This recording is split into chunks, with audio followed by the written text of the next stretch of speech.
හොඳයි. බලන්න හැමෝටම ඇහෙනවද කියලා පුතේ? හැමෝටම ඇහෙනවද?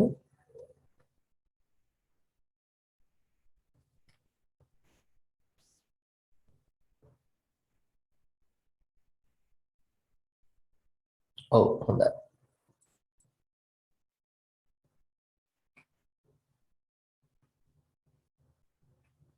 right එහෙනම් අපි පන්තිය පටන් ගමු. හැමෝටම ආයුබෝවන් පුතේ. එතකොට අද උදේ පන්තිය වෙනස් කළා. මොකද උදේ අපි 2023 අලුත් ගෲප් එකට සෙමිනාර් එක තිබ්බ නිසා නැත්තම් ඒ ආරම්භක වැඩමුළුව තිබුණා. ඊට පස්සේ හදිස්සිය මට මේ මගේ පෞද්ගලිකව වැඩක් යෙදුණු නිසා මම තීරණය කළා හවස නිමාඩු පාඩුවේ ඔයාලේ පන්තිය කරන්න කියලා. ඉතින් ඒකයි අද අපි හවසට අපේ පන්තිය දාගත්තේ. හරි. ඒතර මේක ස්ථිර ටයිම් එකක් නෙමෙයි. අපි නැවත අපේ සුපුරුදු ටයිම් එකට වෙලාව හදාගන්න අවශ්‍ය වෙනවා. හදිස්සිය මොන හරි වෙනසක් වුණොත් මම කියන්නම්.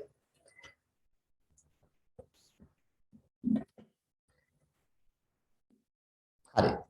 එතකොට ඉතින් දැන් අපි අඟහරුවාදානේ අඟහරුවාදා අවසානට කතා කළේ මතක ඇති පාංශු ජල වර්ගීකරණය කතා කළා නේද?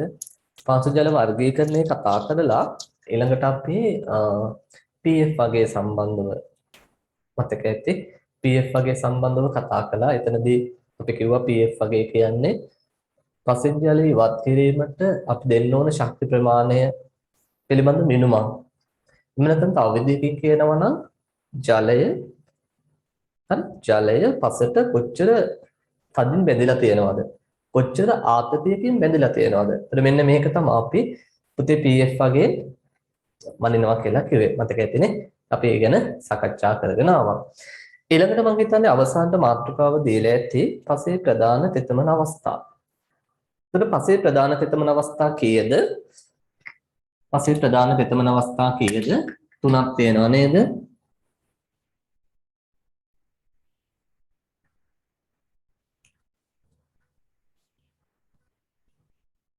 හරි. තෙතමන අවස්ථා කීයක් තියෙනවද? 3ක් තියෙනවා. මොනවද තෙතමන අවස්ථා 3? බලන්න මතකද කියලා? සංතෘප්ත ප්‍රතිශතය, සංතෘප්ත ප්‍රතිශතය, ඊළඟට අපි කියුවා ශ්‍රේෂ්ඨ ධාරිතාව, ශ්‍රේෂ්ඨ ධාරිතාව, ඊළඟට අපි කියුවා පුතේ තුන්වෙනි එක ස්ථිර මැලවීමේ අංකය. ස්ථිර මැලවීමේ අංකය. එතකොට මෙන්න මේ විදිහට පුතේ පසේ ප්‍රධාන තෙතමන අවස්ථා 3ක් අපිට හඳුනා ගන්න පුළුවන්. මේට අමතරව තව පොඩි අවස්ථා ටිකක් තියෙනවා. අපි ඒක වෙනම පොඩිවට කතා කරමු. නමුත් අපි මේ තුන පිළිබඳව හොඳ දීර්ඝ වශයෙන් කතා කරනවා. එහෙම නැත්නම් එයා වැඩිපුර අපි හොඳින් තේරුම් ගැනීමක් කරන්න අවශ්‍ය වෙනවා මේ අවස්ථා 3 සම්බන්ධව. ඉතින් මම හිතන්නේ අපි මේ තුන ලියලා තියෙන්නේ නේද? නෝට් එකේ ලියලා තියෙන්නේ. අද අපි මේකින් එකක් ගැන පැහැදිලි කරගමු. හරිද? right. එහෙනම් ගන්න මාතෘකාව සංතෘප්ත ප්‍රතිශතය. ගණිතයේ මාතෘකාව අපේ අද දවසේ පළවෙනි මාතෘකාව සංතෘප්ත ප්‍රතිශතය. සංතෘප්ත ප්‍රතිශතය.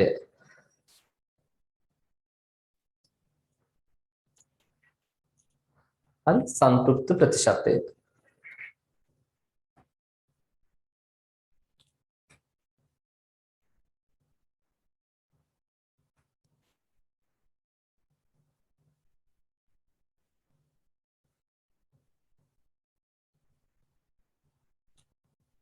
හරි. අපි බලමු මොකක්ද සංතෘප්ත ප්‍රතිශතය කියන්නේ. සංතෘප්ත ප්‍රතිශතය කියන්නේ මොකක්ද? දැන් මම ඔයාලට කියලා තියෙනවා පසේ සාමාන්‍යයෙන් අපි කියනවා ජලය තියෙනවා අවකාශ තුල. නේද? අවකාශ තුල ජලය තියෙනවා. ඊට අමතරව පස් අංශු වටක් තියෙනවා. දැන් මේ පිළිබඳව හොඳ දැනුමක් ඔයාලට තියෙනවා. එතකොට සංතෘප්ත අවස්ථාව කියන්නේ පසේ තියාගන්න පුළුවන් උපරිම ජල ප්‍රමාණය තියෙනවා. පසකට රඳවා ගන්න පුළුවන් උපරිම ජල ප්‍රමාණය පසේ තියෙනවා. එහෙම ගත්තොත් ඔය කියන විදිහට පස්සංචු වටා බැඳුණු ජලය තියෙනවා. ඒ වගේම සියලු අවකාශ පුතේ කාගෙන්ද පිරලා තියෙන්නේ? ජලයෙන් පිරලා තියෙනවා. මොන මතක තියාගන්න. සියලු අවකාශ ජලයෙන් පිරලා තියෙන්නේ. ඒ කියන්නේ ශුද්ධ අවකාශ, මහා අවකාශත් සියල්ලම අපි කියනවා ජලයෙන් පිරලා තියෙනවා. පැහැදිලිද? අන්නේ අවස්ථාව පුතේ අපි කියනවා සංතෘප්ත ප්‍රතිශතය කියලා. සියලු අවකාශ ජලයෙන් පිරලා තියෙන අවස්ථාව. එතකොට දැන් මේ ඔළුවට ගන්න මේ කාරණා ටික අපි ගිය සතියේ නැත්නම් අඟහරුද කතා කරපු කාරණා ටික පුතේ මහා අවකාශවල තියෙන ජලයට අපි කිව්වා ගුරුත්වාකර්ෂණ ජලයනේ. ශුද්ධ අවකාශවල පිරෙන ජලයට අපි කිව්වා කේශාකර්ෂණ ජලය. පස්සංශු වටා තියෙන ජලයට අපි කිව්වා ජලාකර්ෂණ ජලය. මතකයි නේද වාට? right. එතකොට දැන් ඔය කියන විදියට සංතෘප්ත ප්‍රතිශතය කියන අවස්ථාවේ පුතේ පසේ ගුරුත්වාකර්ෂණ ජලයක් තියෙනවා, පසේ කේශාකර්ෂණ ජලයක් තියෙනවා, පසේ ජලාකර්ෂණ ජලයක් තියෙනවා. එහෙනම් ගුරුත්වාකර්ෂණ, කේශාකර්ෂණ, ජලාකර්ෂණ යන ජල වර්ග තුනම පසේ බැඳිලා තියෙනවා මොන අවස්ථාවේද? සංතෘප්ත අවස්ථාවේ. එතකොට ඊළඟ කාරණය පුතේ පස ජලයෙන් සංතෘප්ත වෙලා තියෙනකොට වාට මතක ඇති අපි PF වගේට අදාළ ප්‍රස්ථාරයන් දෙනකොට පස ජලයෙන් සංතෘප්ත වෙලා තියෙනකොට අපි කියනවා පසේ ජලය කිසිදු ආතතියකින් තොරවයි තියෙන්නේ. පසේ ජලය කිසිදු ආතතියකින් තොරව තියෙන්නේ. ඒ නිසා අපි කියනවා පුතේ පස ජලයෙන් සංතෘප්ත වුණ අවස්ථාවේදී PF වගය 0යි කියලා. පැහැදිලිද? PF වගේ කීයද? 0යි කියලා අපි කියනවා. ඉතින් ඔන්න ඔය කාරණා ටික චුට්ටක් මතක තියාගන්න සංතෘප්ත ප්‍රතිශතය සම්බන්ධව. පැහැදිලි නේද? right අපි එහෙනම් ඒ ටික ලියාගමු. ලියන්න මේ විදිහට ඒ යටතේ පසෙහි ඇති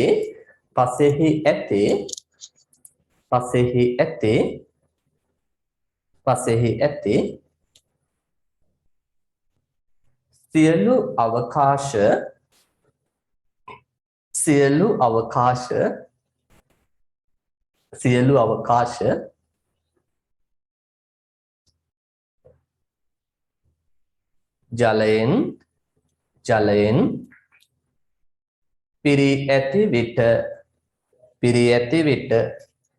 ජලයෙන් පිරී ඇති විට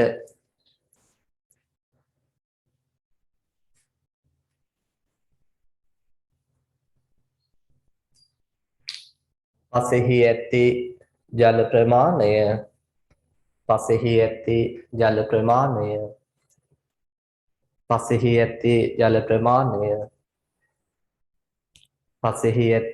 ප්‍රමාණය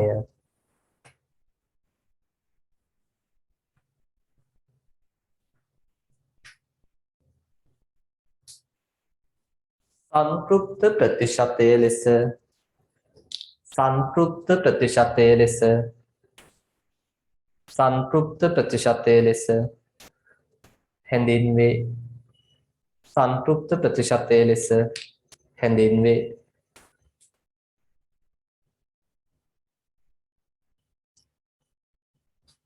සංතෘප්ත ප්‍රතිශතය ලෙස හැඳින්වේ. right වෙනම රූලකින් ලියන්න. මට කියන්න අමුතුම පොයින්ට්ස් විදිහට ලියනවා නම් හොඳයි. කමක් නෑ අලුත් රූලකින් අරන් ලියා ගන්න. මෙහිදී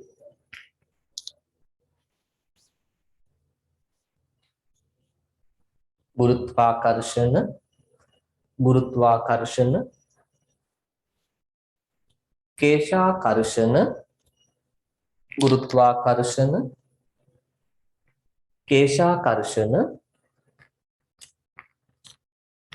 හා ජලාකර්ෂණ යන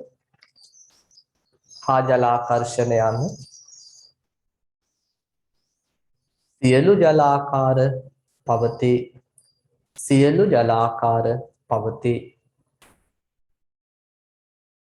සියලු ජලාකාර පවතී.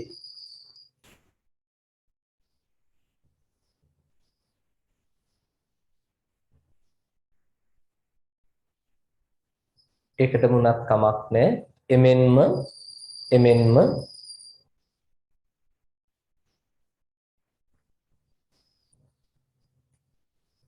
ජලය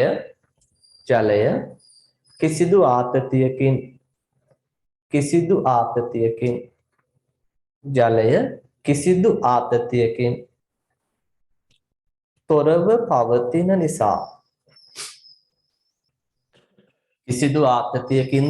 පවතින නිසා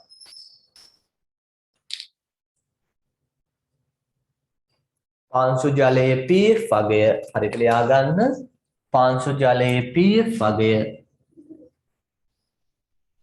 පාංශු ජලයේ pH වගය බිඳුවකේ highlight කරලා තියාගන්න පුතේ. පාංශු ජලයේ pH වගය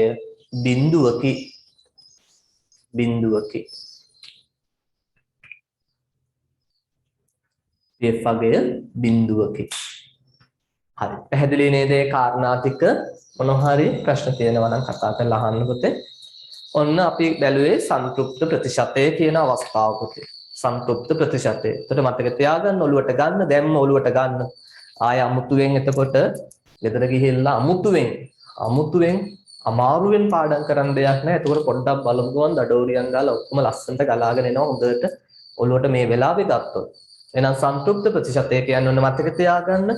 පසේ සියලු අවකාශ ජලයෙන් පිරලා තියෙන අවස්ථාවේ පසේ තියෙන ජල ප්‍රමාණය. ඒ කියන්නේ ගුරුත්වාකර්ෂණ, කේශාකර්ෂණ, ජලාකර්ෂණ කියන ජල වර්ග තුනම මේ අවස්ථාවේ පවතිනවා. කියන්නේ උපරිම ප්‍රමාණයෙන් තියෙනවා. ඒකත් මතක තියාගන්න. ජලාකර්ෂණ ජලය උපරිම ප්‍රමාණයෙන් තියෙනවා. කේශාකර්ෂණ ජලයත් උපරිම ප්‍රමාණයෙන් තියෙනවා. ජලාකර්ෂණ ජලයත් උපරිම ප්‍රමාණයෙන් තියෙනවා. ඒතර මේ තුන් දෙනා උපරිම ප්‍රමාණයෙන් තියෙනවා කියන්නේ පොතේ පසේ ජලය රඳවා ගන්න පුළුවන් උපරිම ප්‍රමාණයේ තියෙන අවස්ථාව කියන්නත් පුළුවන්. සන්තුෂ්ත ප්‍රතිශතය කියන්නේ පසකට රඳවා ගන්න පුළුවන්, පසකට තියා ගන්න පුළුවන් උපරිම ජල ප්‍රමාණය. එතනින් එහාට ආයෙ ජලය තියා ගන්න බෑ. හරි. පස ජලයෙන් සන්තුෂ්ත වුණාම එතනින් එහාට ආයෙ ජලය තියා ගන්න බෑ. සාමාන්‍යයෙන් අපි ජල චක්‍රය ගැන කතා කරනකොට ඔයාලට මතක ඇති මම කිව්වා පසක් ජලයෙන් සන්තුෂ්ත වෙලා තියෙන අවස්ථාවේ තවදුරටත් පසට ජලය ලැබුණොත් ඒ ජලය උරාගන්නේ නැහැ. හරි. ඒ ජලය උරාගන්නේ නැහැ. ඒ ජලයේ පසමත්තු පිටින් ගලාගෙන යනවා. අපි ඔකට කිව්ව මොකක් වෙනවා කියලා පුතේ? අපදාවයක් වෙනවා කියලා. මතක ඇතිනේ ඔයාලටනේ? රයිට්. ප්‍රශ්නයක් නෑ ඒ ටිකනේ. එන අපි යමු ශ්‍රේෂ්ඨ ධාරිතාවට. ලියන්න මාතෘකාව ශ්‍රේෂ්ඨ ධාරිතාව ඔන්න මේක ඉවරයි. මේ වගේ ඉංග්‍රීසි වචන ඕනද? මේක ලියා ගන්නකො.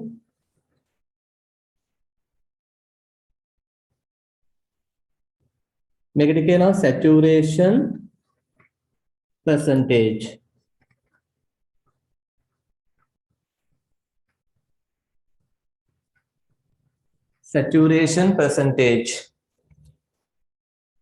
Saturation percentage. ශ්‍රේෂ්ඨ ධාරිතාවට කියනවා අපි field capacity.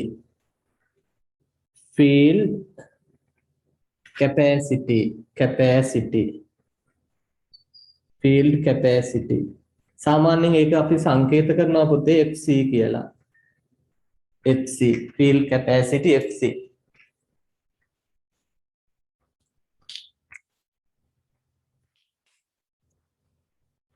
හරි. දැන් අපි බලමු මොකද්ද ශ්‍රේෂ්ඨ ධාරිතාව කියන්නේ. මම හිතන්නේ මම ඊට කලින් කියලා දුන්නා. මතකද ගුරුත්වාකර්ෂණ ජලයේ අවසානට වගේ කිව්වා පසේ තියෙන ගුරුත්වාකර්ෂණ ජලය බැහැලා ගියාට පස්සේ ගුරුත්වාකර්ෂණ ජලයේ පසෙන් ඉවත් වෙලා ගියාට පස්සේ පසේ තියෙන තෙතමන ප්‍රමාණයට ජල ප්‍රමාණයට අපි නමක් දුන්නා මොකක් කියලාද? ශ්‍රේෂ්ඨ ධාරිතාව කියලා. එහෙනම් පොතේ මතක තියාගන්න පසේ සියලු ශුද්ධ අවකාශ ජලයෙන්ුත් සියලු මහා අවකාශ වාතයෙන්ුත් හොඳට ඔලුවට ගන්න. පසේ සියලු ශුද්ධ අවකාශ මොන අවකාශද පුතේ? ශුද්ධ අවකාශ ජලයෙන්ුත් මහා අවකාශ වාතයෙන්ුත් පිරලා තියෙන අවස්ථාවේ තියෙන ජල ප්‍රමාණය තමයි අපි කියන්නේ මොකක් කියලාද? ශ්‍රේෂ්ඨ ධාරිතාව කියලා. ඒකයි අපි කියන්නේ ගුරුත්වාකර්ෂණ ජලයේ පසෙන් සම්පූර්ණයෙන්ම බැහැලා ගියපු අවස්ථාව. ගුරුත්වාකර්ෂණ ජලයේ සම්පූර්ණයෙන් බැස ගිය අවස්ථාව. ඒතර ගුරුත්වාකර්ෂණ ජලයේ තියෙන්නේ කොහෙද කියලා අපි දන්නවා දැන්. කොහෙද පුතේ ගුරුත්වාකර්ෂණ ජලයේ තියෙන්නේ?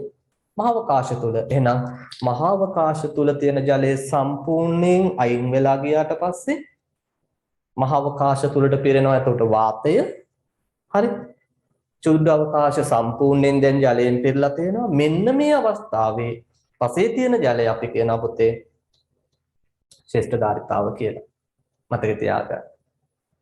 එතකොට ශ්‍රේෂ්ඨ ධාරිතාව අවස්ථාවේ පසේ තියෙන ජල වර්ග මොනවද එහෙනම්? ශ්‍රේෂ්ඨ ධාරිතාවේදී පසේ තියෙන ජල වර්ග මොනවද? ගුරුත්වාකර්ෂණ ජලය නෑ. හොඳට මතක තියාගන්න. ගුරුත්වාකර්ෂණ ජලය නෑ පුතේ. කේශාකර්ෂණ ජලය තියෙනවා. උපරිම ප්‍රමාණයෙන් කේශාකර්ෂණ ජලය තියෙනවා. ඒ වගේම උපරිම ප්‍රමාණයෙන් ජලාකර්ෂණ ජලය තියෙනවා. මේ හොඳට මතක තියාගන්න බහුවර්ණ පෙපර් එකේ අහනවා. හරි ශ්‍රේෂ්ඨ ධාරිතාවේදී පසේ නොමැති ජලාකාරය වන්නේ. ශ්‍රේෂ්ඨ ධාරිතාවේදී පසේ නොමැති ජලාකාරය වන්නේ. මොකක්ද එහෙනම්? පසේ නොමැති ජලාකාරය ගුරුත්වාකර්ෂණ ජලය. පසේ තියෙන ජල වර්ග කේශාකර්ෂණ ජලයයි ජලාකර්ෂණ ජලයයි. පැහැදිලිද? ඒතර මේ අවස්ථාවේ මේ ශ්‍රේෂ්ඨ ධාරිතාවේදී අපි කියනවා පුතේ පාංශු ජලයේ pH අගය පාංශු ජලයේ pH අගය 2.5 කියලා කියනවා. පාංශු ජලයේ pH අගය කීයයි කියනවද පුතේ? 2.5 කියලා කියනවා. ඔන්න මතක තියාගන්න. මේ pH අගයන් නම් මතක තියාගන්න ඕනේ මේ අවස්ථාවේ. සංතෘප්ත අවස්ථාවේ කීයද පුතේ? සංතෘප්ත අවස්ථාවේ 0යි. ඒක මතක තියාගන්න. මේව අහනවා බහුවර්ණ පේපර් එකේ. ශ්‍රේෂ්ඨ ධාරිතාවේදී කීයද? 2.5යි. හරි. එහෙනම් දැන් අපිට මෙහෙම දෙයක් කියන්න පුළුවන්. අවසානයේ මම මේකේ chart එක දෙනවා. මෙතන ඉඳලා මෙතෙන්ට වැඩි උනේ මොන ජලය ඉවත් වීම නිසාද? මෙතන ඉඳලා මෙතෙන්ට වැඩි උනේ මොන ජලය ඉවත් වීම නිසාද? ගුරුත්වාකර්ෂණ ජලය ඉවත් වීම නිසා. එහෙනම් ගුරුත්වාකර්ෂණ ජලයේ pH පරාසය කිව්වොත් අපිට කියන්න පුළුවන් බිඳුවේ ඉඳලා පුතේ 2.5 දක්වා තියෙන්නේ ගුරුත්වාකර්ෂණ ජලය. ඔන්න මතක තියාගන්න. බිඳුවේ ඉඳලා හරි 2.5 දක්වා මොන ජලයේද තියෙන්නේ? ගුරුත්වාකර්ෂණ ජලය. ඒතර ඒ ජලය තමයි මේ පසෙන් ඉවත් වෙලා ගියේ. තේරෙනව නේද කියන එක? රයිට්. ඒකට අදාළ අවසානට මම chart එකක් දෙනවා. අපි නැවත එතනදී බලමු. තව කාරණයක් තියෙනවා. මතකද මම මෙහෙම දෙයක් කිව්වා ඔයාට.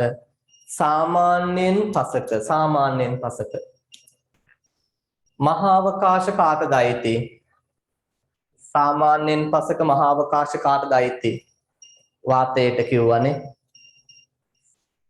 ශුද්ධ අවකාශ අයිති ජලයට කිව්වා. ඇයි අපි එහෙම කිව්වේ? මහාවකාශ තුල වාතය රැඳිලා තියෙනකොට පසේ හොඳ වාතනයක් තියෙනවා. ඒතර ශුද්ධ අවකාශ වල ජලය රැඳිලා තිබ්බහම හොඳ ජල සැපයුමක් තියෙනවා. ඒතර මේක වෙනස් වුණොත් මහාවකාශ වලට ජලය පිරුණොත් මං කිව්වා නිර්වායු තත්වයක් ඇති වෙනවා. ශුද්ධ අවකාශ වල තියෙන ජලය අයින් වෙලා ගිහිල්ලා ඒ තුලට වාතය පිරුණොත් පසේ ජල හිගයක් ඇති වෙනවා. ඒ නිසා මතක තියාගන්න පසේ මහාවකාශ සම්පූර්ණයෙන් වාතයෙන් පිරීලා තිබීමත් ශුද්ධ අවකාශ ජලයෙන් පිරීලා තිබීමත් අපි කියන ඉතාමත් වැදගත් වෙනවා පුතේ විශේෂයෙන් භෝග වගාවේදී. එහෙනම් මේ අවස්ථාව මොකක්ද ඔය කියන විදිහට? ශ්‍රේෂ්ඨ ධාරිතාවනේ. එහෙනම් මෙන්න මේ කාරණේ දැන් ඔලුවට ගන්න ඔයාලා. ගොඩ භෝග වගා කරන්න. එයි මම ගොඩ භෝග කියන්නේ ඔක වී වගාවේදී වෙනස් වෙනවා පුතේ. වී වගාවේදී ඔක වෙනස් වෙනවා. වී වගාවේදී අපි පාවිච්චි කරන්නේ සංතෘප්ත අවස්ථාව. සංතෘප්ත ප්‍රතිශතය. හැබැයි අනෙකුත් ගොඩ භෝග වගාවේදී අපි කියනවා වඩාත්ම සුදුසු තෙතමන අවස්ථාව. භෝගයක් වර්ධනය වෙන්න සුදුසුම තෙතමන අවස්ථාව පුතේ මතක තියාගන්න ශ්‍රේෂ්ඨ ධාරිතාව කියනවා. හොඳට මතක තියාගන්න මේ කාරණේ. පැහැදිලිද කියන එක? ගොඩ භෝග වර්ධනය සඳහා සුදුසුම තෙතමන අවස්ථාව මොකක්ද පුතේ? ශ්‍රේෂ්ඨ ධාරිතාව. ඇයි ශ්‍රේෂ්ඨ ධාරිතාව සුදුසුයි කියන්නේ? ඒ අවස්ථාවේදී පසේ හොඳ වාතනයකුත් තියෙනවා, නැත්නම් හොඳ වායු සැපයුමකුත් තියෙනවා. ඒ වගේ මේ අවස්ථාවේදී පුතේ පසේ ප්‍රමාණවත් ජලයත් අන්තර්ගතයි. එතකොට භෝගයකට වෙන්න පුළුවන්, පසේ ඉන්න ජීවීන්ට වෙන්න පුළුවන්. මේ දෙගොල්ලොන්ටම එක හා සමානව පුතේ වාතයයි ජලයයි දෙකම වැදගත් වෙනවා. එහෙනම් මේ වාතයයි ජලයයි දෙකම අඩුවකින් තොරව සපයන අවස්ථාව තමයි මොකද්ද? ශ්‍රේෂ්ඨ ධාරිතාව අවස්ථාව. ඒ නිසායි අපි කියන්නේ ගොඩ භෝග සඳහා සුදුසුම තෙතමන අවස්ථාව. සුදුසුම තෙතමන අවස්ථාව මොකද්ද? ශ්‍රේෂ්ඨ ධාරිතාව කියලා කියනවා. පැහැදිලි නේද? ලියාගමුද ඒ කාරණා ටික? රයිට්. පටන් ගන්නකො එහෙනම්. මෙහෙම ලියමු. පොයින්ට්ස් විදිහට ලියන්නේ නැද්ද? පළවෙනි පොයින්ට් එක ගන්නකො. පසේ ශුද්ධ අවකාශ පසේ ශුද්ධ අවකාශ පසේ ශුද්ධ අවකාශ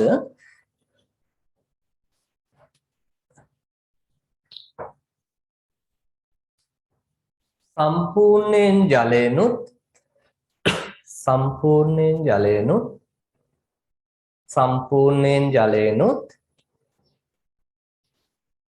සම්පූර්ණයෙන් ජලයනුත්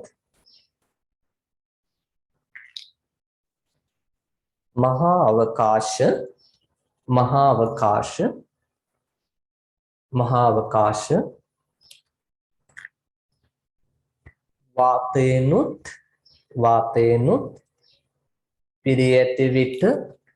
පිරී ඇති විට වාතේනුත් පිරී ඇති විට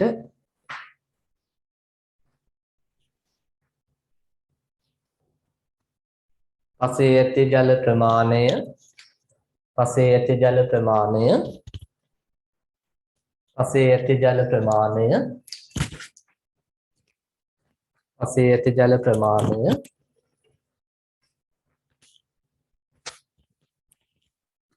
ශ්‍රේෂ්ඨ ධාරිතාව ලෙස හැඳින්වේ. ශ්‍රේෂ්ඨ ධාරිතාව ලෙස හැඳින්වේ.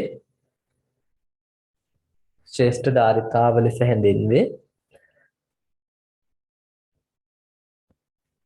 අලුත් පොයින්ට් එකකට එන්න. අලුත් රූලකින් අලුත් කරුණක් විදිහට ලියන්න.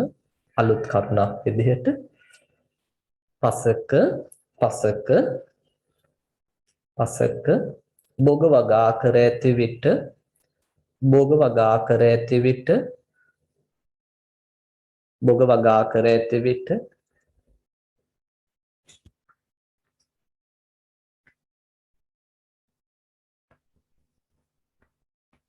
එහි මූල මණ්ඩලයේ ගැඹුර දක්වා එහි මූල මණ්ඩලයේ ගැඹුර දක්වා එහි මූල මණ්ඩලයේ ගැඹුර දක්වා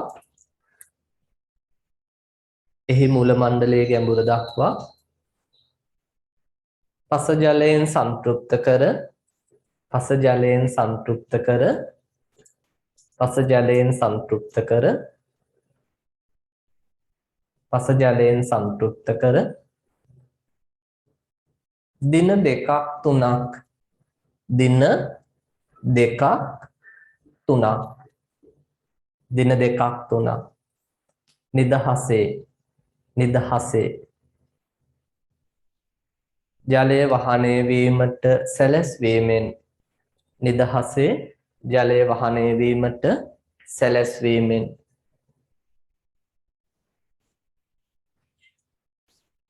සැලැස්වීමෙන් පසු කියලා ලියන්න. සැලැස්වීමෙන් පසු පස ශ්‍රේෂ්ඨ ධාරිතාවට පත්වේ. පස ශ්‍රේෂ්ඨ ධාරිතාවට පත්වේ. පස ශ්‍රේෂ්ඨ ධාරිතාවට පත්වේ. හරි නේද? ඔන්න දෙවෙනි කරුණ. ගන්න පුතේ තව කරුණක් අලුත් පොයින්ට් එකක් අලුත් රූලකින් ශ්‍රේෂ්ඨ ධාරිතාවේදී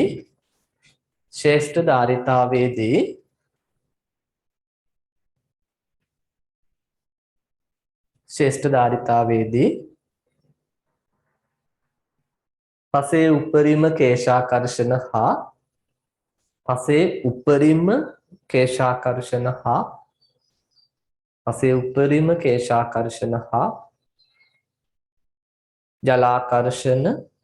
ජලාකර්ෂණ උපරිම කේශාකර්ෂණ හා ජලාකර්ෂණ ජල ප්‍රමාණයක්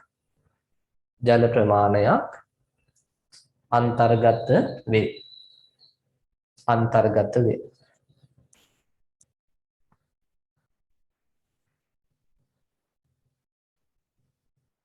ඊළඟ පොයින්ට් එක ගන්න. ශ්‍රේෂ්ඨ ධාරිතාවේදී ශ්‍රේෂ්ඨ ධාරිතාවේදී ශ්‍රේෂ්ඨ ධාරිතාවේදී පාංශු ජලයේ pH අගය පාංශු ජලයේ pH අගය පාංශු ජලයේ pH අගය 2.5ක් වේ highlight කරගන්න. 2.5ක් වේ highlight කරගන්න පුතේ. pH අගය 2.5ක් වේ.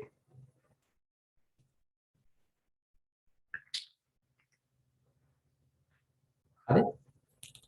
pH අගය 2.5ක් වේ. highlight කරලා තියාගන්න. ඊළඟට ගන්න අවසාන පොයින්ට් එක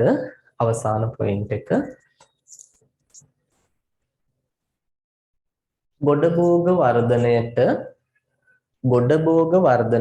භෝග එහෙමම ලියන්න.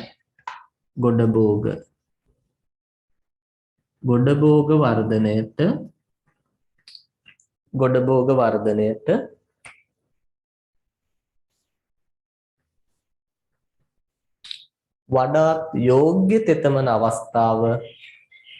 වඩාත් යෝග්‍ය තෙතමන අවස්ථාව ශ්‍රේෂ්ඨ ධාරිතාව වේ. වඩාත් යෝග්‍ය තෙතමන අවස්ථාව ශ්‍රේෂ්ඨ ධාරිතාව වේ.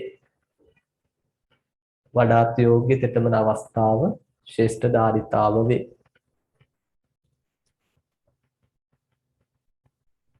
හරි. පැහැදිලිද? ඔය සියලු කාරණා ඉතාමත් වැදගත්. එකක්වත් අහක දාන්න බෑ. හරිද? ඒ නිසා ඔය හැම කරුණක්ම හොඳටම මතක තියාගන්න. ඉතාමත් වැදගත්. හරිද? ඒක නිසා මතක තියාගන්න මේ කාරණා ටික. right. යන්න පුතේ ඊළඟ එකට. ලියන්න මාතෘකාව ස්ථිර මැලවීමේ අංකය.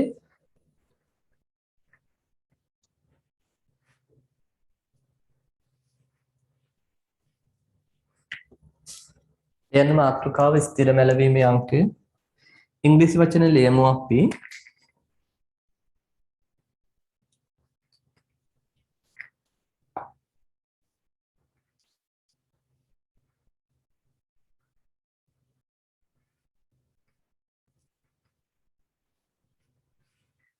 දකින්න permanent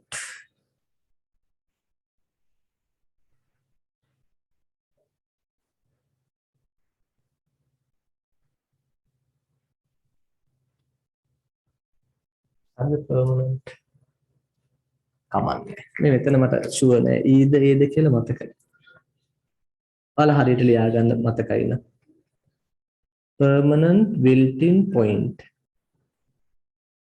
permanent built-in point. මේකටත් කෙටි යෙදුමක් තියෙනවා පුතේ ලියන්න PWP. හරි PWP permanent built-in point PWP. permanent කාටද මතක?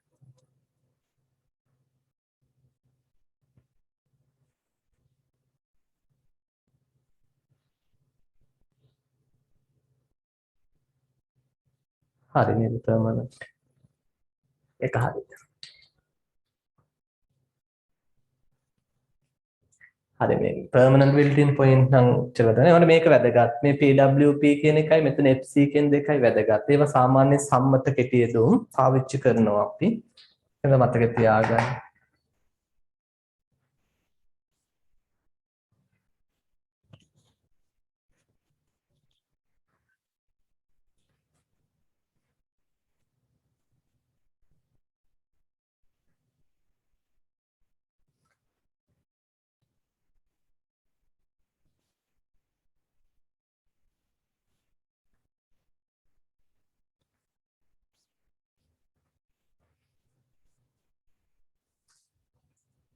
හරි. අහගන්න මෙතනත් කතන්දරයක් තියෙන්නේ. දැන් මතකද අපි කිව්වා අර මගේ පෙතර එද්දේ කතන්දරෙත් මතක ඇතිනේ. පසෙන් ජලය අයින් වෙන්න. පසෙන් ජලය ඉවත් වෙලා යන්න පුතේ. ඉතිරි ජල ප්‍රමාණය අයින් කරන්න දෙන්න ඕන බලය අඩු වෙනවද වැඩි වෙනවද? වැඩි වෙනවනේ. තේරෙනවද කීපේ? පසෙන් ජලය දැන් අයින් වෙලා යනවනේ. අයින් වෙලා ගිහිල්ලා ඉතිරි පසේ තියෙන ජලය ටිකක් තියෙනවනේ තව. එතකොට ඒ ජලය ඉවත් කරන්න දෙන්න ඕන බලය එන්න මොකද වෙන්නේ? වැඩි වෙනවනේ. අර තෙතරේ දෙක අතරේ ආයේ කියන්න තියෙන්නේ නේ. හරි ජලය අයින් කරන්න ඉතිරි වෙන ජල ප්‍රමාණය අයින් කරන්න අපි ලොකු වරක් නැත්නම් ලොකු බලයක් දෙන්න ඕන. අපි අඟහරුවද කතා කළා. එතකොට දැන් ඕතනදී මෙහෙම ප්‍රශ්නයක් එනවා. මොකද්ද ප්‍රශ්නේ පුතේ?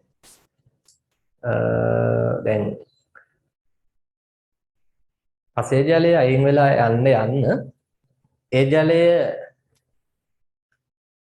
අයින් කරන්න දෙන්න ඕන බලය වැඩි කියන්නේ පසට ඒ ජලය උරා ගන්න තියෙන හැකියාවත් මොකද වෙන්නේ දැන්? අඩු වෙනවා. තේරෙනවද කියන එක? පසේ ජලය අයින් වේගන යද්දී පසේ ඉතිරි ජලය ශාක වලට ගන්න තියෙන පහසුව ටික ටික අඩු වෙනවා. ඒ කියන්නේ අපහසු වෙනවා. පැහැදිලිද? මොකද ජලය ඒ බැඳලා තියෙන ශක්තිය එන්න වැඩි වෙන එක තමයි වෙන්නේ එතකොට. එතකොට ජලය දැන් ශාක වලට ගන්න මුල් වලින් ගන්න අපහසු වෙනකොට අපි කියන ශාකයට ජලය උරා ගන්න වේගය අඩු වෙනවා.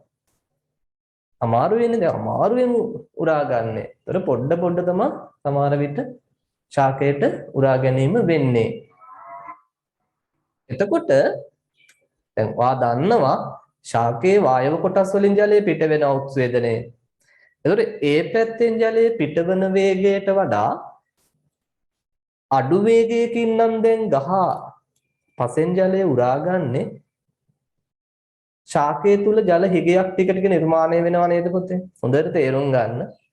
අර පැත්තෙන් වැඩිපුර ජලය පිට වෙනවා. මේ පැත්තෙන් ඊට සාපේක්ෂව අඩු වෙනුයි ජලය උරාගන්නේ. එතකොට දැන් ඔහොම යනකොට ශාකයේ තුල අපි කියනවා ඍණ ජල තුලනයක් නිර්මාණය වෙන්න පුළුවන්. ඒ කියන්නේ එන්න ශාකයේ තුල තියෙන ජලය අඩු වේගන යනවා. උදාහරණයක් විදිහට හිතන්නකෝ දැන් ටැංකියක් තියෙනවා. වතුර ටැංකියක් තියෙනවා. වතුර ටැංකියට අපි මේ පැත්තෙන් උඩින් වතුර දෙනවා. යටපටින් වතුර අයින් වෙනවා. උඩින් වතුර එන වේගයට වඩා යටින් වතුර පිටවන වේගය වැඩි වුණොත් මොකද වෙන්නේ? ටැංකියේ තියෙන ජල ප්‍රමාණය හිතන්න අපි කලින් ටැංකිය පුරවලා තියෙනවා. සම්පූර්ණයෙන් පුරවලා තියෙනවා. එක වෙලාවේ උඩින් වතුර එන නලයක් නැත්නම් ඒ පැත්තෙන් කරාමයක් තියෙනවා. ඒ කරාමයක් මේ පැත්තෙන් ජලය පිටවන කරාමයක් දෙකම විවෘත කරනවා. එමෙ හිතන්න දෙකම විවෘත කරනවා. හැබැයි උඩින් වතුර වැටෙන වේගයට වඩා ටැංකිය පල්ලෙහින් වතුර පිටවන වේගය වැඩි. එතකොට මොකද වෙන්නේ? දැන් අර පුරවලා තිබ්බ ටැංකියේ ඇත්තට මොකද වෙන්නේ? ටික ටික ජලය අඩු වෙනව නේද? අන්න ඒක ශාකයටත් වෙනවා. ශාකයේ තුල තියෙන ජල ප්‍රමාණය ටික ටික මොකද වෙන්නේ? අඩු වේගන යනවා. ශාකයේ ජලය අඩු වෙනකොට ශාකය මැලවෙන්න පටන් ගන්නවා. ඒක ඔයා දන්නවනේ සාමාන්‍යයෙන්. ගහකට වතුර දැම්මේ නැත්නම් ගහ මැලවෙනවා. එහෙනම් ඔහොම ගිහිල්ලා ශාකයේ ජලය අඩුවෙන් නැත්නම් ඒ උරා ගන්න වේගය අඩු වෙගෙන යනකොට පුතේ අන්න අපි කියනවා ගහ මැලවෙන්න පටන් ගන්නවා. ඒ විදිහට මුලින්ම ගහේ මැලවීමේ ලක්ෂණ පෙන්වන අවස්ථාව අපි කියනවා මැලවීමේ අවස්ථාව නැත්නම් මැලවීමේ අංකය විල්ටින් පොයින්ට් කියලා කියනවා. මැලවීමේ අංකය. ඉතින් ඔය අවස්ථාවේදී නැවත අපි ගහට වතුර දුන්නොත් ගහ යථා තත්ත්වයටපත් වෙනවා. හානියක් වෙන්නේ නැහැ ගහට. හැබැයි දිගින් දිගට මේ වැඩේ වුණොත් තව තවත් ගහට මොකද වෙන්නේ? ජලය හිග වෙනවා. ජලය හිග වෙලා එක අවස්ථාවකදී පුතේ ජලය උරා ගන්නවම බැරි වෙනවා. ඒ කියන්නේ ශාකයට ලබාගත හැකි ජලය පස්සේ සම්පූර්ණයෙන් ඉවර වෙනවා. ශාකයට ලබාගත හැකි ජලය සම්පූර්ණයෙන් ඉවර වෙනවා. එහෙම වුණ ගමන් ශාකයට දැන් චුට්ටක්වත් වතුර උරා ගන්නෙ නෑ. මොකද වෙන්නේ? ගහ සම්පූර්ණයෙන් මැලවිලා මැරිලා යනවා. ස්ථිරවම මැලවෙනවා. ස්ථිරවම මැරිලා යනවා. අන්න ඒ අවස්ථාව අපි කියනවා මොකක් කියලාද පුතේ? ස්ථිර මැලවීමේ අංකය කියලා. තේරුණාද කියන එක? ඒතර මැලවීමේ අංකය කියලා අතරමැදි අවස්ථාවකුත් තියෙනවා. හරි? මැලවීමේ අංකයේදී තමයි මුලින්ම මේ මැලවීමේ ලක්ෂණ පෙන්වන්නේ. ඒ වෙලාවේ වතුර ටිකක් දැම්මොත් shape ගහ නැවත අපි කියන ප්‍රකෘති තත්වයටපත් වෙනවා කියලා. හැබැයි ඔය විදිහට දිගටම මේ වැඩේ වුණොත් එක අවස්ථාවක් එනවා පසේ තියෙන ගහට උරා ගන්න පුළුවන් සියලු ජලය අයින් වෙලා ගිය අවස්ථාවක්. අන්න ඒ අවස්ථාවේ අපි කියනවා පුතේ භෝගය නැවත වතුර දාලවත් යථා තත්වයට ප්‍රකෘති තත්වයට පත් කරගන්න බැරි වෙන අවස්ථාවක් තියෙනවා. ඒකට අපි කියනවා ස්ථිර මැලවීමේ අවස්ථාව නැත්නම් ස්ථිර මැලවීමේ අංකය කියලා. ඒතර මේ ස්ථිර මැලවීමේ අංකයේදී අපි කියනවා ශාකයට ගන්න පුළුවන් සියලු ජලය මොකද වෙලා තියෙන්නේ? පසෙන් ඉවත් වෙලා ගිහිල්ලා තියෙනවා. එහෙනම් මේ අවස්ථාවේ තියෙනවා මෙන්න මේ ජලාකාර දෙක. මොනවද? ජලාකර්ෂණ ජලයේ උපරිම ප්‍රමාණයෙන් තියෙනවා කේශාකර්ෂණ ජලයේ සුළු කොටසකුත් අන්තර්ගත වෙනවා. පැහැදිලිද? එතකොට දැන් මේ ස්ථිර මැලවීමේ අංකයේ pF වගේ ගැන කිව්වොත් මේකේ pF වගේ අපි කියනවා පුතේ මේකේ pF වගේ අපි කියනවා 4.2 කියලා. ඔන්න මතක තියාගන්න. මේකේ pF වගය 4.2යි. පැහැදිලිද? එතකොට දැන් හොඳට ඔලුවට ගන්න ඕන කාරණා ගොඩෝ තියෙනවා. මේ කෑල්ල එක අකුරක්වත් අතාරින්න බෑ පුතේ. හැම කියන එකක්ම වැදගත්. එතකොට pF වගේ බිඳුවක් 2.5ක් අතර තියෙනවා කිව්වේ ගුරුත්වාකර්ෂණ ජලයනේ. මම ඒක කිව්වා. එතකොට ගුරුත්වාකර්ෂණ ජලය කියන්නේ අතිරික්ත ජලය. පහුගිය දවසේ උගන්වපුවා බැලුවේ නැත්නම් නම් ටිකක් අමාරු වෙනවා පුතේ. හරි? බිඳුවක් 2.5ක් අතර තියෙන්නේ ගුරුත්වාකර්ෂණ ජලය. එහෙනම් ඒ කියන්නේ අතිරික්ත ජලය. ඒ කියන්නේ ශාකයට ප්‍රයෝජනවත් නැහැ. අර ඉක්මනින් බස් එකෙන් බහලා යන කෙනා වගේ. ඊළඟට මෙන්න මේ 2.5ත් 4.2ක් අතර තියෙන මම කිව්වා 4.2ට ආවා කියන්නේ ශාකයට ගන්න පුළුවන් සියලුම ජලය මොකද වෙලා තියෙන පස්සේ අයින් වෙලා ගිහිල්ලා දැන් ශාකයට ගන්න පුළුවන් ජලය නැහැ. එහෙනම් දරුවනේ මේ අතර තියෙන්නේ ශාකයට ලබාගත හැකි ජලයනේ. 2.5ත් 4.2ත් අතර තියෙන ශාකයට ගත හැකි ජලය. ශාකයට ලබාගත හැකි ජලය. මතක තියාගන්න. 4.2ට වඩා වැඩි නම් pF වගය ඒ ජලය ශාකයට ගන්න බෑ. ඒ ජලය ශාකයට ගන්න බෑ. මතක තියාගන්න 4.2ට වඩා වැඩි නම් ඒ ජලය ශාකයට ගන්න බෑ. ඒතර ඒ අතර තියෙනවා සුළු කොටසක් කේශාකර්ෂණ ජලයක්. සුළු කොටසක් තියෙනවා කේශාකර්ෂණ ජලය සහ අනිත් සම්පූර්ණ කොටස අපි කියනවා ජලාකර්ෂණ ජලය. ඒ සුළු කොටස ගැන මම වාට කිව්වොත් ඒ සුළු කොටස අපි කියනවා පුතේ 4.2 ඉඳලා 4.5 දක්වා කියලා. මතක තියාගන්න. හරි 4.2 ඉඳලා 4.5 දක්වා තියෙන ඒ සුළු කේශාකර්ෂණ ජල ප්‍රමාණය ලබා ගන්න බැහැ. එහෙනම් 4.5න් එහාට තියෙන මොන ජලයේද? ජලාකර්ෂණ ජලය. 4.5න් එහාට තියෙන මොන ජලයේද? ජලාකර්ෂණ ජලය. මතක තියාගන්න. පැහැදිලිද?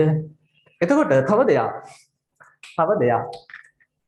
2.5ට වඩා වැඩි මේ පැත්තට තියෙන බිඳුව දක්වා තියෙන්නේ ගුරුත්වාකර්ෂණ ජලය. එහෙනම් 2.5 ඉඳලා 4.5 දක්වා 2.5 ඉඳලා 4.5 දක්වා තියෙන්නේ මොන ජලයේද? මොන ජලයේද? කේශාකර්ෂණ ජලය. මතක තියාගන්න. බිඳුවේ ඉඳලා 2.5 ගුරුත්වාකර්ෂණ ජලය. 2.5 ඉඳලා 4.5 කේශාකර්ෂණ ජලය. 4.5ට වඩා වැඩි. ඒ කියන්නේ 7 දක්වා මම කිය උපරිම අගය 7යි කියලා. 7 දක්වා තියෙන මොන ජලයේද? ජලාකර්ෂණ ජලය.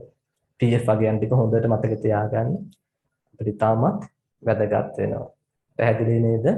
හරි. එහෙනම් ඔය ටික පොඩ්ඩක් නෝට් එකේ ලියාගමු. පටන් ගන්නකො. යන්නේ මේ විදිහට පසෙන් ජලය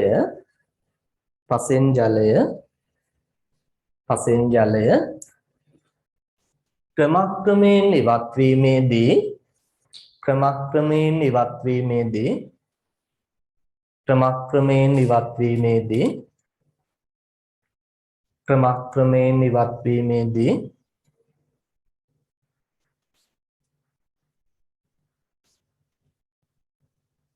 ශාකයට අවශ්‍ය වේගයෙන් ජලය ශාකයට අවශ්‍ය වේගයෙන් ජලය ශාකයට අවශ්‍ය වේගයෙන් ජලය ශාකයට අවශ්‍ය වේගයෙන් ජලය අවශෝෂණය කිරීමට නොහැකි වූ විට අවශෝෂණය කිරීමට නොහැකි වූ විට ශාකයට අවශ්‍ය වේගයෙන් ජලය අවශෝෂණය කිරීමට නොහැකි වූ විට එම භෝගය මැලවේ එම භෝගය මැලවේ එම භෝගය මැලවේ එම භෝගය මැලවේ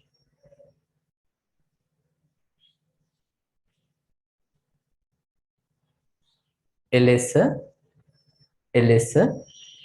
මැලවීමේ ලක්ෂණ මුලින්ම පෙන්වන මැලවීමේ ලක්ෂණ මුලින්ම පෙන්වන එලෙස මැලවීමේ ලක්ෂණ මුලින්ම පෙන්වන අවස්ථාව එලෙස මැලවීමේ ලක්ෂණ මුලින්ම පෙන්වන අවස්ථාව මැලවීමේ අංකය වේ. එලෙස මැලවීමේ ලක්ෂණ මුලින්ම පෙන්වන අවස්ථාව මැලවීමේ අංකය වේ. මැලවීමේ අංකය වේ.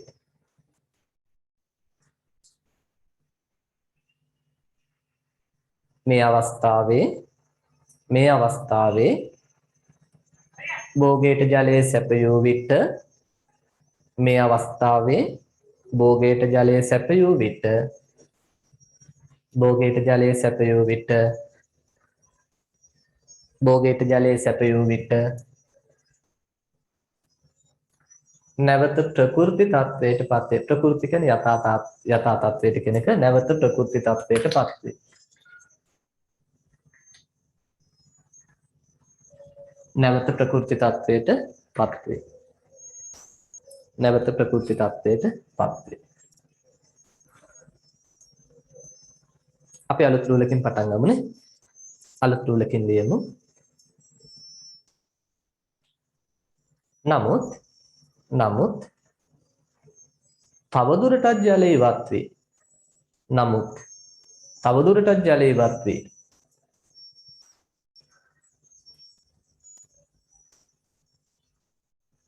නැවත තවදුරටත් ජලය ඉවත් වී නැවත ජලය යෙදූ විට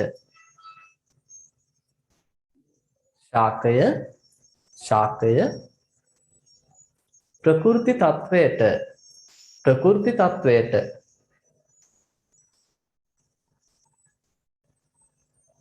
ප්‍රකෘති තත්වයට පත් නොවන අවස්ථාවට ප්‍රකෘති තත්වයට පත් නොවන අවස්ථාවට පත් වූ විට නම් පත්වන විට ප්‍රකෘති තත්වයට පත් නොවන අවස්ථාවට පත්වන විට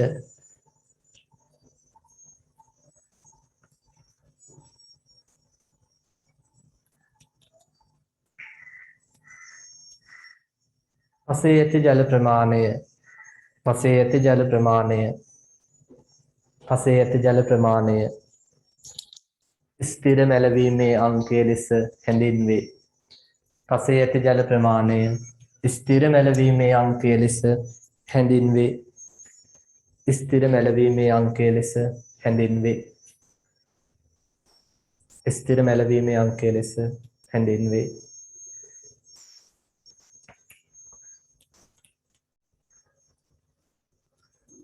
වෙනම රූලකින් ලියන්න.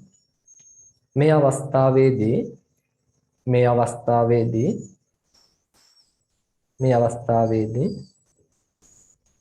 ශාකයට ලබාගත හැකි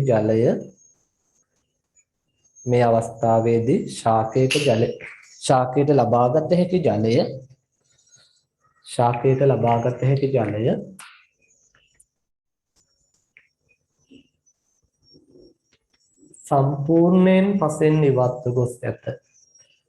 සම්පූර්ණයෙන් පසෙන් ඉවත්ව ගොස් ඇත. සම්පූර්ණයෙන් පසෙන් ඉවත්ව ගොස් ඇත.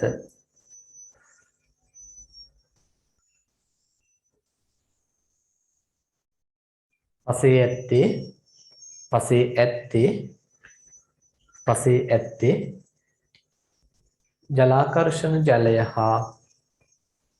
ජලාකර්ෂණ ජලය හා පසේ ඇත්තේ ජලාකර්ෂණ ජලය හා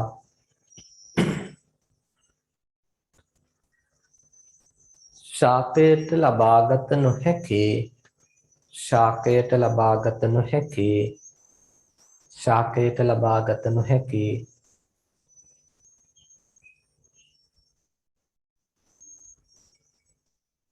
සුළු කේශාකර්ෂණ ජල ප්‍රමාණය පමණි. ශාකයට ලබාගත නොහැකි සුළු කේශාකර්ෂණ ජල ප්‍රමාණය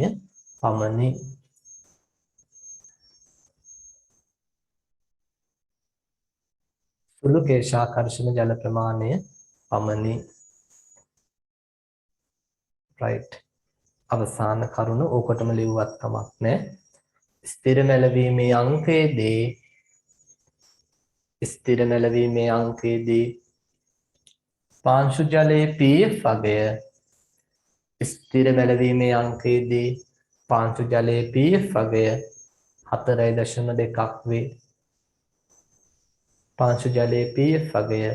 4.2ක් වේ. 4.2ක් වේ. highlight කරගන්න 4.2ක් වේ. හොඳයි. පැහැදිලිද? තාමත් නැවත කියනවා පුතේ. ඒ තරම් වටිනවා වැදගත් විෂය කරුණු ටිකක් අපි සාකච්ඡා කළේ ඔය මාතෘකා තුන යටතේ. ඔය ජල වර්ග තුන යටතේ. හොඳට මතක තියාගන්න මේ ටික. පැහැදිලිද? right. ඊළඟට අපිට තියෙනවා පොඩි chart එකක් අඳගන්න. පස්සේ විවිධ තෙතමන අවස්ථා, ඊට පස්සේ විවිධ ජල වර්ග, ඒ වගේ pH වගයන් දක්වන සටහනක් තියෙනවා. ඒතර මේක අසංකීර්ණ සටහනක් තියෙන්නේ. ඒ නිසා මම බෝඩ් එකේ අඳින්න කාලය ගන්නෙ නෑ. අපි මෙහෙම කරමු. මම ඔයාලට ස්ක්‍රීන් එක ෂෙයා කරන්නම් ඒ chart එකේ. ඒතර ස්ක්‍රීන් එක බලාගෙන අඳිමු. ඉස්සෙල්ලා අඳින්න කලින් මම chart එක පැහැදිලි කරනවා. ඒක ඉස්සෙල්ලා අහගෙන ඉන්න. අඳින්න කලබල වෙන්න එපා.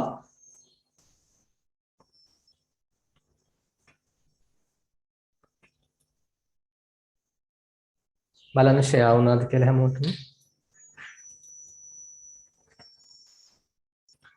right. මෙන්න මේ chart එක පුතේ. මෙන්න මේ chart එක තමයි අපිට අඳින්න තියෙන්නේ. එතකොට යටින් මේ විදිහට pH වගේ යනවා 0 ඉඳලා 7 දක්වා තියෙනවා.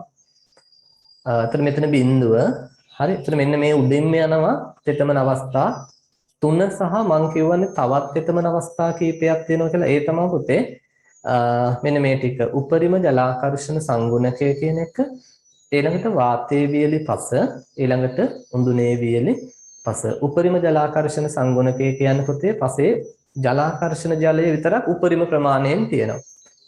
හරි, ජලාකර්ෂණ ජලය විතරයි තියෙන්නේ. කියන්නේ උපරිම ජලාකර්ෂණ ජල ප්‍රමාණය තියෙනවා. ඒ කියන්නේ ගුරුත්වාකර්ෂණ ජලයත් කේශාකර්ෂණ ජලයත් සම්පූර්ණයෙන්ම පසෙන් ඉවත් වෙලා ගිහිල්ලා තියෙනවා. වාතයේ වියලි පස කියලා කියන්නේ වාතයේ වියලීමෙන් ජලාකර්ෂණ ජලයෙන් කොටසක් අයින් වෙලා යනවා. සාමාන්‍යයෙන් pH වගේ 6ක් විතර වගේ වෙනවා. එතකොට මම කිව්වා ජලාකර්ෂණ ජලය සම්පූර්ණයෙන් අයින් කරන්න නම් අපි අනිවාර්යයෙන් මොකද කරන්න ඕනේ? උඳුනේ වේලන්න ඕන. එතකොට උඳුනේ වියලි පසක් තමයි එහෙනම් pH වගේ 7යි. කියන්නේ එතකොට පසේ ජලය තවදුරටත් නැහැ කියලා තමයි අපි සලකන්නේ. පැහැදිලිද? ඊළඟට පුතේ එතකොට බිඳුව සංතෘප්ත අවස්ථාව, ශ්‍රේෂ්ඨ ධාරිතාව අපි ඉගෙන ගත්තා 2.5 කියලා. ස්ථිර මැලවීමේ අංකය 4.2යි. උපරිම ජලාකර්ෂණ සංගුණකය 4.5යි. මේ දෙක මම කිව්වා. ආයෙ ඕනේ නැහනේ. එතකොට ගුරුත්වාකර්ෂණ ජලය සාමාන්‍යයෙන් අපි කිව්වා 0 ඉඳලා 2.5 දක්වා තියෙනවා. කේශාකර්ෂණ ජලය කියන්නේ 2.5 ඉඳලා 4.2 දක්වා. මෙන්න මෙතන පුතේ චුට්ටක් මතක තියාගන්න. මෙතන කඩ ඉරක් එන්න ඕනේ. පැහැදිලිද මම අතින් පොඩ්ඩක් එක තද ඉරකට කියලා මෙතන මේ මෙතෙන්ට එනකන් කඩ ඉරක් මෙතනින් පස්සේ නෑ මෙතෙන්ට එනකන් කඩ ඉරක් විදිහට යන්න ඕන. ඒක විදිහට ඇඳ ගන්න. එතකොට 4.5 ඉඳලා 7 දක්වා මම කිව්වා පුතේ ජලාකර්ෂණ ජලය තියෙනවා කියලා. පැහැදිලිද? ඒ වගේම බිඳුවේ ඉඳලා 2.5 දක්වා අතිරික්ත ජලය කියලා අපි කියනවා. 2.5 ඉඳලා 4.2 දක්වා ශාකයට ලබාගත හැකි ජලය 4.2 ඉඳලා 7 දක්වාම තියෙන ශාකයට ලබාගත නොහැකි ජලය. එතකොට හරි එතකොට 4.2 ඉඳලා 4.5 දක්වා තියෙන්නේ කේශාකර්ෂණ ජලයනේ මේ කෑල්ලනේ. මේ සම්පූර්ණ කොටසම පොතේ මේ සම්පූර්ණ කොටසම උඩට තේරුම් ගන්න. හරි මේ සම්පූර්ණ කොටසම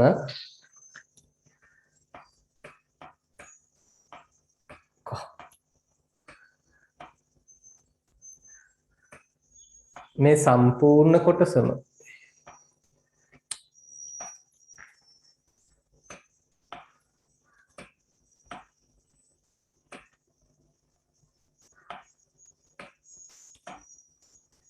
හරි මේ සම්පූර්ණ කොටසම කේශාකර්ෂණ ජලයනේ. මේ සම්පූර්ණ කොටසම කේශාකර්ෂණ ජලය. හොඳට තේරුම් ගන්න මේක. එතකොට ඒකෙන් ශාකයට ගන්න පුළුවන් වෙන්නේ මේ කෑල්ල විතරනේ. ඒකෙන් ශාකයට ගන්න පුළුවන් වෙන්නේ මේ කෑල්ල විතරයි නෙමෙයි.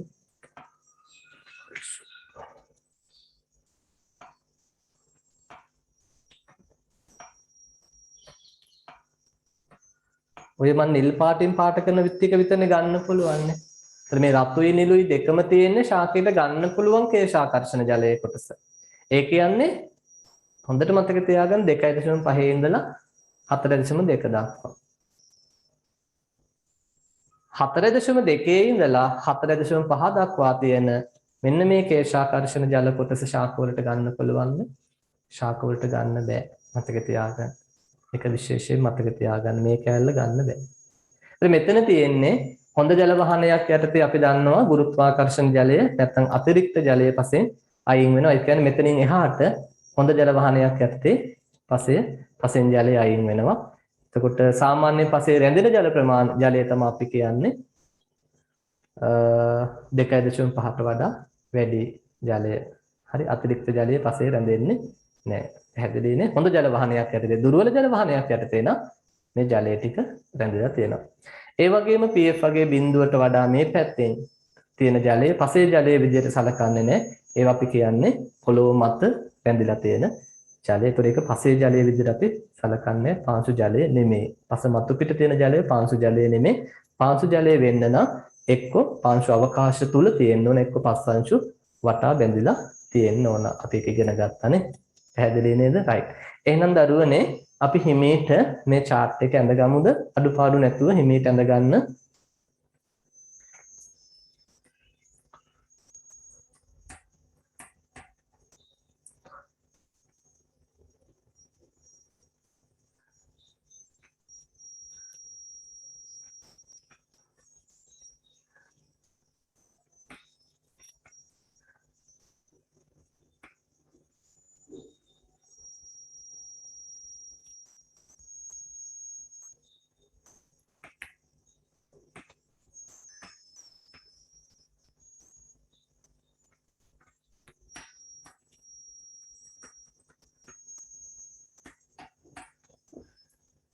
right.